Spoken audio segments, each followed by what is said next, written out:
రాష్ట్రం ఏదైనా సరే కాషాయ జెండా ఎగరాల్సిందే. ఇది బీజేపీ జాతీయ అధ్యక్షుడు అమిత్ షా లక్ష్యం. ఆంధ్రప్రదేశ్ సైతం అందుకు అతీతం కాదు. రాష్ట్ర విభజనతో ఏపీలో కాంగ్రెస్ తుడిచిపెట్టుకుపోవడంతో ఇదే సరైన సమయమని భావిస్తోంది. హస్తం పార్టీ స్థానాన్ని కమలంతో భర్తీ చేసేలా వ్యూహాలు రచిస్తోంది. ఆ పనిని నిర్వర్తించేందుకు అమిత్ షా స్వయంగా రంగంలోకి దిగారు. తెలంగాణలో టూర్ ముగించుకొని బెజవాడ చేరుకున్నారు. ఒకరోజు పర్యటనతో ఏపీలో పార్టీ బలోపేతంపై ఫోకస్ పెట్టనున్నారు.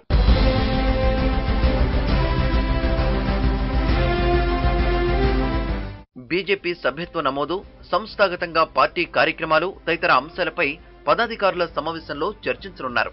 టీడీపీ ప్రభుత్వంలో బీజేపీ భాగస్వామిగా ఉన్న వచ్చే ఎన్నికల నాటికి సొంతంగా బలపడ్డంపై కమలనాథులు దృష్టి పెట్టారు. కాంగ్రెస్ సహా ఇతర పార్టీల్లో ఇమడలేని నాయకులను బీజేపీలోకి సాదరంగా ఆహ్వానిస్తున్నారు.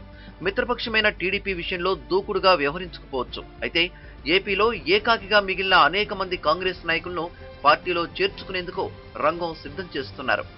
అమిత్ షా టూర్లో భారీగా చేరికలుంటాయని ఏపీ బీజేపీ నేతలు స్పష్టం చేస్తున్నారు. ఉదయం 9:30 నుంచి 11 గంటల వరకు రాష్ట్ర పదాధికారుల సమావేశం ఉంది.